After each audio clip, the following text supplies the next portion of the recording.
Good morning all of you. आज का हमारा विषय है सर्वनाम शब्द रूप। तो सर्वनाम क्या होते हैं? संज्ञा के स्थान पर काम आने वाले शब्दों को सर्वनाम कहते हैं। अब सर्वनाम जिस प्रकार से संज्ञा शब्द रूपों का प्रयोग होता है तीनों वचनों में, तीनों लिंगों में, उसी प्रकार से सर्वनाम शब्दों का तीनों लिंगों में, तीनों वचनों में प्रयोग होता है। तो यहाँ पे हम केवल एक वचन के रूप पढ़ते हैं, और वो भी किसमें? पुल्लिंग में। तो हमने यहाँ पे 5 शब्द लिए हैं: किम, तत्, इदम, यत् और सर्व। इन 5 शब्दों का हम एक वचन में रूप किस प्रकार से करते हैं देखते हैं।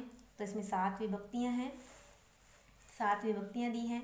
तो किम मीन्स होता है कौन, तत् मीन्स वह, इदम मीन्स यह, यत् मीन्स होता है जो, और सर्व मीन्स होता है सब।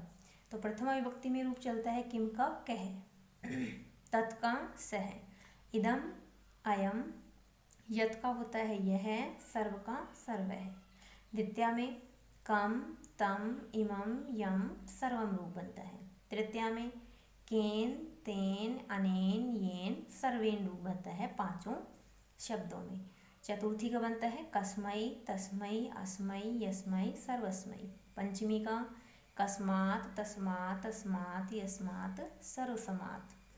षष्ठी का रूप बनता है कस्य, तस्य, अस्य, यस्य, सर्वस्य। और सप्तमी का कस्मिन्, तस्मिन्, अस्मिन्, यस्मिन्, सर्वस्मिन्। तो इसमें 5 समानार्थी हैं, कोई ज़्यादा अंतर नहीं इनमें। अगर हमें एक शब्द रूप के, एक जो शब्द है उसके रूप याद हो गए तो हम इन चारों का भी याद रख सकते हैं। इसमें कोई ज़्यादा अंतर नहीं है। इसके उदाहरण है जैसे तत् का प्रश्न किस प्रकार से पूछा जाता है? तत् का पुल्लिंग में षष्ठी एकवचन क्या रूप बनता है? तो यहाँ पे दिया है तस्य, तो उत्तर होगा तस्य। इस प्रकार से इसके सर्वनाम शब्दों के, इन 5 सर्वनाम शब्दों के पुल्लिंग में द्विवचन के रूप देखते हैं किस प्रकार से बनते हैं। तो वही 5 शब्द हैं तत्, किम, इदम, यत् और सर्व। तो इनकी विभक्तियों के अनुसार देखते हैं द्विवचन में रूप क्या बनते हैं। अब तक हमने पढ़े थे एक वचन के, अब ये हैं द्विवचन के रूप सभी के। तौ, प्रथमा में तौ, किम का कौ, इदम का इमौ, यत् का यौ, सर्व का सर्वो। और द्विवचन के रूप बताइए 2 के लिए प्रयोग होते हैं। द्वितीय विभक्ति में अभी कारक चिन्ह के अनुसार इनके रूप द्वितीय विभक्ति में क्या बनते हैं? तौ, कौ, इमौ, यौ, सर्वो। दोनों में प्रथमा और द्वितीय में समान रूप बनते हैं दोनों के।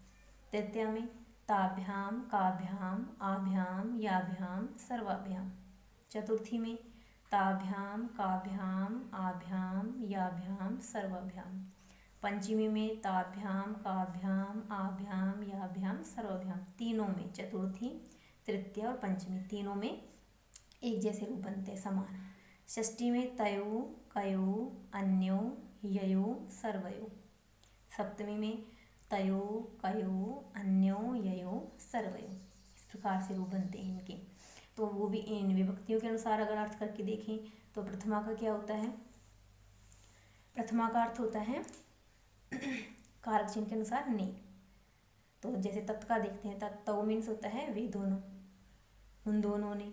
द्वितीय में तौ का अर्थ होता है, इसमें प्रथमा का तो ने कारक चिन्ह होता है, द्वितीय का होता है को, उन दोनों को। तृतीया का ताभ्याम होता है, कारक चिन्ह होता है से, उन दोनों से। चतुर्थी का हो जाएगा ताभ्याम, कारक चिन्ह होता है के लिए, तो उन सब से, उन सब के लिए, सॉरी। पंचमी का ताभ्याम अर्थ हो जाएगा कारक चिन्ह से, उन सब से। षष्ठी का के की, उन दोनों का। सप्तमी का तय हो जाएगा, द्विवचन में अर्थ हो जाएगा उन दोनों पर। इस प्रकार से अर्थ हो जाते हैं कारक चिन्ह के अनुसार इनके। अब उदाहरण देखते हैं जैसे किम का पुल्लिंग में किम का पुल्लिंग में पंचमी द्विवचन क्या रूप बनता है? काभ्याम, इसके अनुसार, सारणी के अनुसार। यत् का सप्तमी द्विवचन ययोः। सर्व का तृतीय द्विवचन सर्वाभ्याम रूप बनता है।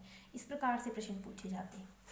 अब इसके बाद है सर्वनाम शब्द पुल्लिंग के बहुवचन रूप। अब तक हमने एक वचन द्विवचन पढ़े हैं, अब ये हैं बहुवचन इनके रूप। तो बहुवचन में क्या क्या रूप बनते हैं देखते हैं।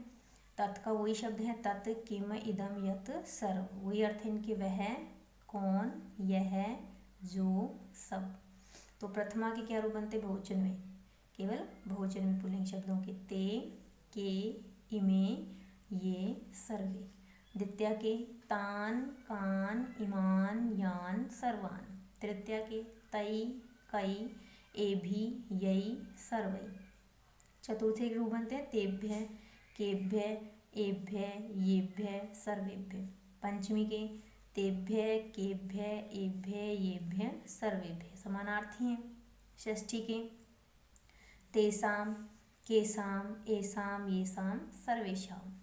और सप्तमी के तेषु केषु एषु येषु सर्वेषु रूप बनते हैं। ये थे बहुवचन के रूप पुल्लिंग में इन 5 सर्वनाम शब्दों के। तो उदाहरण जैसे अब दूसरे तरीके से क्वेश्चन पूछा जाए कि संज्ञा शब्द के स्थान पर सर्वनाम शब्दों का प्रयोग किस प्रकार होता है। अब ये संज्ञा शब्द हैं बालका नाम, गजान, देवई। पहले इनकी पहचान करेंगे, संज्ञा शब्द में कौन सी विभक्ति है।